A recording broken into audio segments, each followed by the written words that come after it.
All right, guys, glad to have you on Sports Maestros TV once again. You know the way I say it. I'm always excited to be in your company. You know, on Sports Maestros TV, what you get is the best dose of fun and entertainment served in a capsule of sports. I've got my alter ego with me. Radic, welcome. Yeah, thank you. You know, it's been a fantastic, fabulous weekend of sports. Sure. From the international end down to individual sports, it has been packed end to end. Yes. I've been very interested, and I think it will do justice. To do justice to it, it will be only okay if we talk about talking points. All right, so let's pick a few points, you know, and speak about them. A lot of things have gone down in the world of sports, especially in the current week and weekend. And then we have selected the very best points and we'll be discussing them in a while. We'll see you after this time out.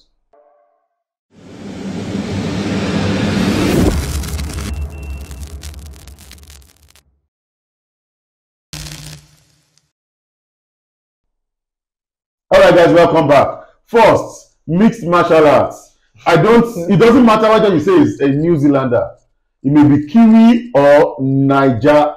But the thing is that Israel Adesanya still remains our guy. Yeah, he has Niger blood running through his veins. Not just Niger blood, you need to see his name. Israel is the only thing that is not Nigerian in that name. But it's been the third defeat in the last 4 matches. Yes, and it's beginning to look worrisome. Because it's looking like as if his career is on the decline. For someone who has not lost any match, to lose to Djokovic, try to go a belt above him, and losing, and we felt okay, that was another belt, but he still had the light, light. So because what I want to really ask Radic is this: is it a blip or a career decline? Because the way you said it, his career is on the decline. Let's look at the stats, like you said. The loss against Djokovic was a function of the fact that he moved to heavyweight, light heavyweight. Yes. Okay. Now he stepped down to his normal weight, middleweight. Where he still had the belt. Middleweight, and then he lost to Pereira. Recovered the belt before this current loss. So can you say that it's a blip rather than a decline? You know why I won't say it's a blip? Because we have his elder brother. Okay. In boxing, Anthony Joshua. It was the same way. It happened the same way to Anthony Joshua. He lost against that Latino. Won the rematch. Yeah, won the rematch. Then lost again. After but you look at his stats: 24 wins, many of them by knockouts. Yes. Then these last three defeats. Even for an MMA fighter, that is impressive. Yeah, for an MMA fighter, that is impressive. But let's consider the fact that before now, he had not lost any. So he was not used to the feeling of loss. Now he tasted it. After tasting it, not long after, he fell to another defeat. Now he has fallen to another defeat. If he goes into that rematch and ends up losing that rematch, it's as good as saying his career is over. Well, I wouldn't be very final in this regard just yet. But you know, Israel Adesanya, we are rooting for you. We hope that you get that rematch and then you ace it. And then all the best. All the best to Israel Adesanya. All the best. I want the best for him because obviously he's Nigerian. All right, moving over to Flushing Meadows. Flushing Meadows, you know, I've got an English guy who used to call it. It's actually Meadows. Okay. Moving over to the US Open, you know, would you say it was unexpected for Coco Gauff to win the women title? Honestly, I wouldn't say it was unexpected. Okay. But if you had asked me at the beginning of the tournament, I probably wouldn't have put her as the favorite. Okay. But I've put her as one of the participants, one of the players to watch out for. Why? Now, age 19. Okay. At 15, she got to the 4th round of the Australian Open, Wimbledon. Yes. At 16, she got to the 4th round of the Australian Open. So she's been knocking on the door for some time. She's been knocking on the door. Last year, she got to the finals of the French Open. Now, the thing is this. Before now, she won at Cincinnati. Yes. You know, that's the Masters before the US Open. Yes. So she already served us notice. Yes. Do you see another American at the top of women tennis for some time? You know, the problem, I've always said this, the problem with women tennis is lack of dominance. Unlike the male tennis, where you have Djokovic, the big three for some time, and you had the big three for some time. You know, in women tennis also, we had Martina Hingis at some point before she got injured. We had Monica Seles for a particular period. At the same period, we had Steffi Graf. All right. We had the Williams sisters. All these people, all these players had over 40 between them. Grand Slams. We are not seeing that in this particular set of. But look at it. Look at it this way, Radik. Iga Swiatek won the title this year. Sure. You know, got to the semi-final at one or two of the other tournaments.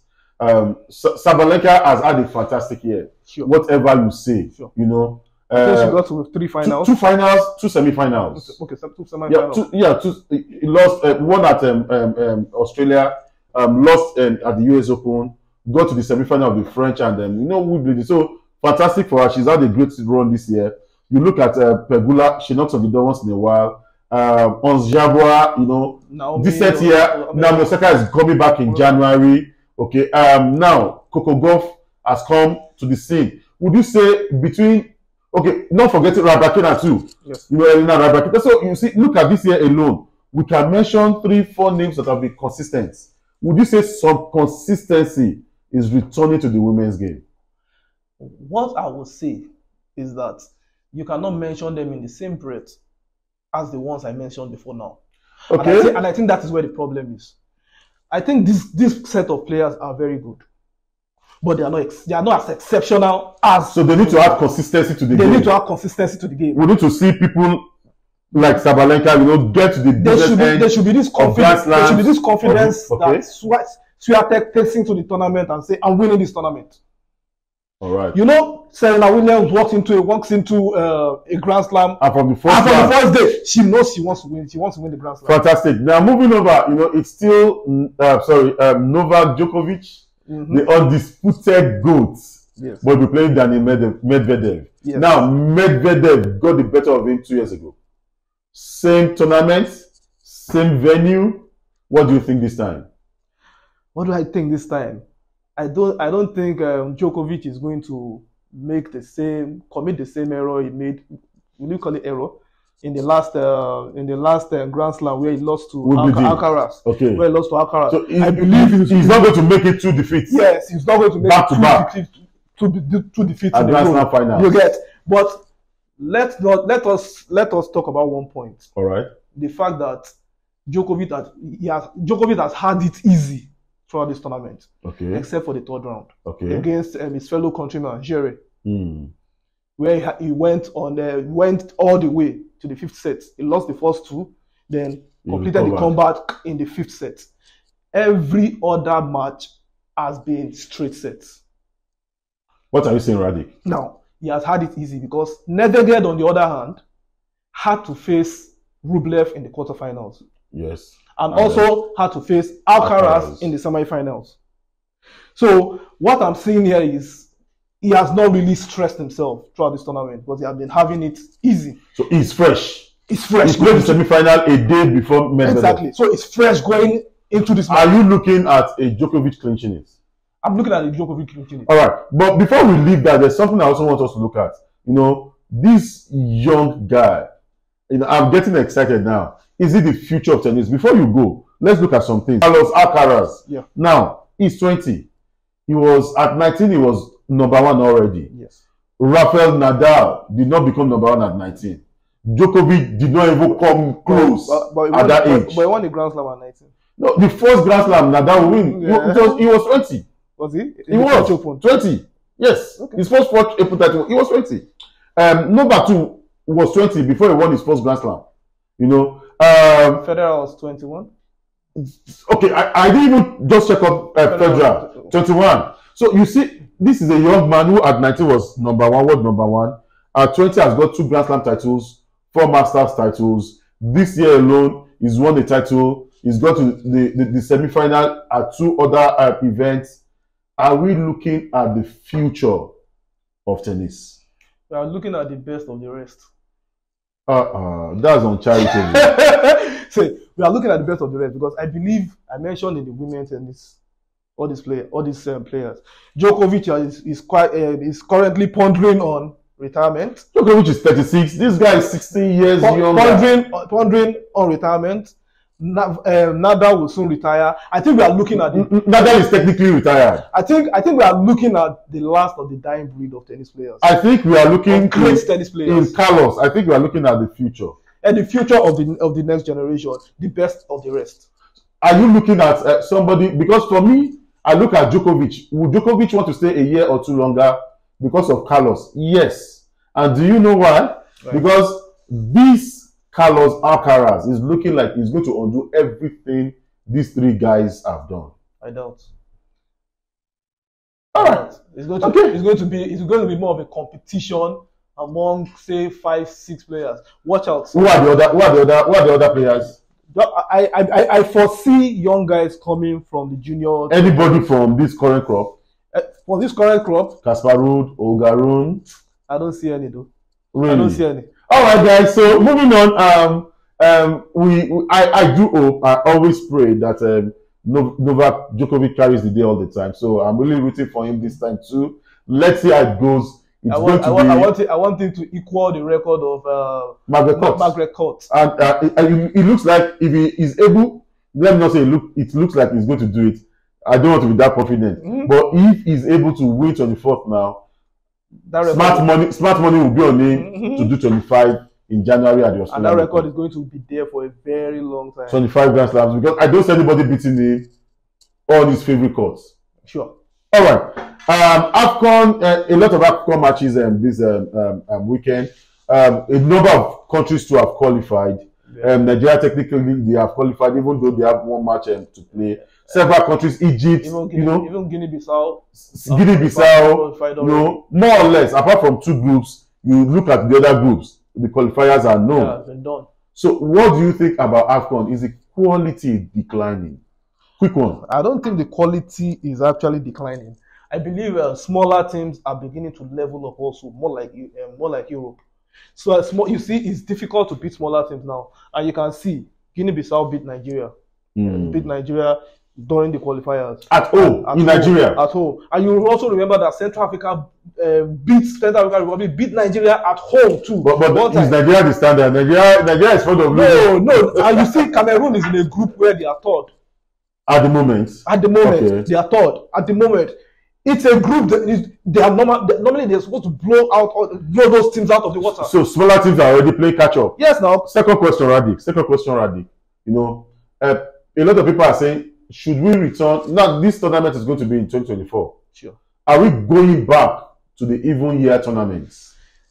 It's looking like it. And then, should it be in the summer or in January? It's best for you to be in the summer. Why? Because January is during the season, obviously. Many of these players go for this tournament and come back injured in their clubs. And it also affects the career of a player. So I think you should put it at the end of the season so that half of Africa in June is soaked. Do you want us to play a tournament, our biggest tournament, during the heaviest rains? That's the issue. This tournament will be holding in Ivory Coast, West Africa. In June, it is not just wet, there's a flood. It's a flood in June. Then they should use a covered stadium. How many African countries would they be able to host? The finances. Countries should start spending money on their infrastructures. All right. Radik is a European apologist. So his major consideration it's not about the beauty of the game in Africa, but about the clubs that own the rights to the players. No, not the club. And not their countries. The fact is, we are forgetting the fact that these players improved their game in their clubs. It is because of the tactics they learn in the club, the confidence level they develop in that. AFCON should be in January. Full stop. Finally. They should not. Finally, you know, results from the European qualifiers have been awesome. Yeah, fantastic. You look at big teams, it's been a season of draws. Sure. You know, we can run down through some of the scores we've had over the weekend. Yeah. You know, England drew with Ukraine. Yeah. Macedonia drew with Italy. It's not the first time it's happening. They drew. They beat Germany. Yeah. In the last qualifiers for the World Cup, I think. Okay. Kosovo drew with Switzerland. It's funny, right? Kosovo drew with Switzerland. Belgium found it very difficult to defeat Azerbaijan. But they won. They were throw deflected goal. They called like Azerbaijan. Yeah, they call like Azerbaijan. You know, Turkey against Armenia, 1-1. All right. Czech Republic against Albania, 1-1. So officially, there are no more minnows. There are no more. You know, we don't have pushovers in football right now.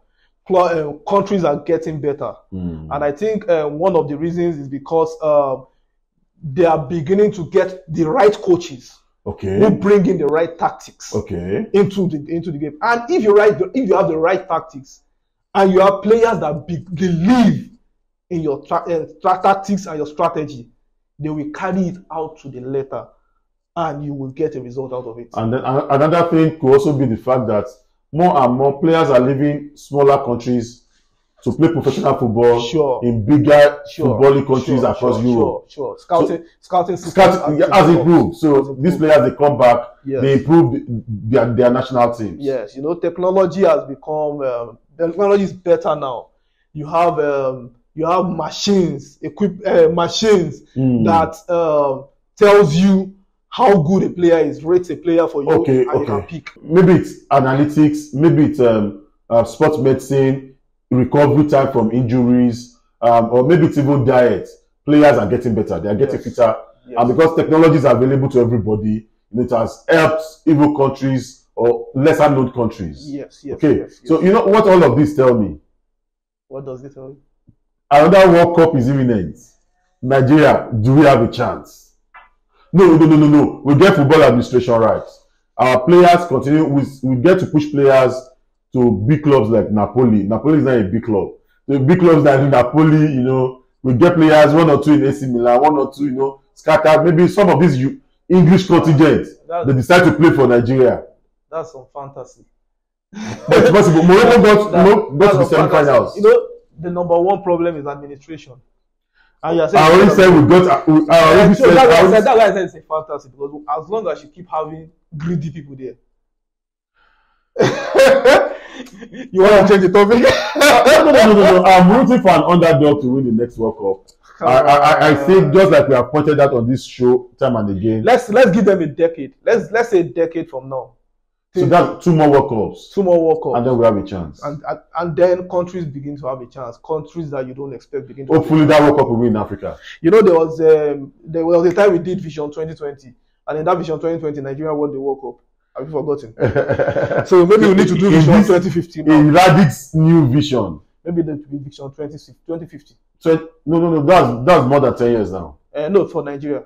For Nigeria. I said more than 10 years is for an unexpected team, not a powerhouse. Okay. But Nigeria will require another 25 years. Yeah, should. Guys, what do you think? Radic has come with this bizarre prophecy. How soon can Nigeria win the World Cup? We'd like to have your comments. Let's know what you think about that. What are really the issues with Nigerian football? We've talked about poor administration that has plagued their football for a long time. How can we get better? What can we do? Let's have your comments. Your feedback is prized. Let them roll in. And this is where we are going to anchor today. It's been a very enjoyable ride for us. We hope you enjoyed it just as much. Keep it locked on this channel. Check it all the time for fresh content.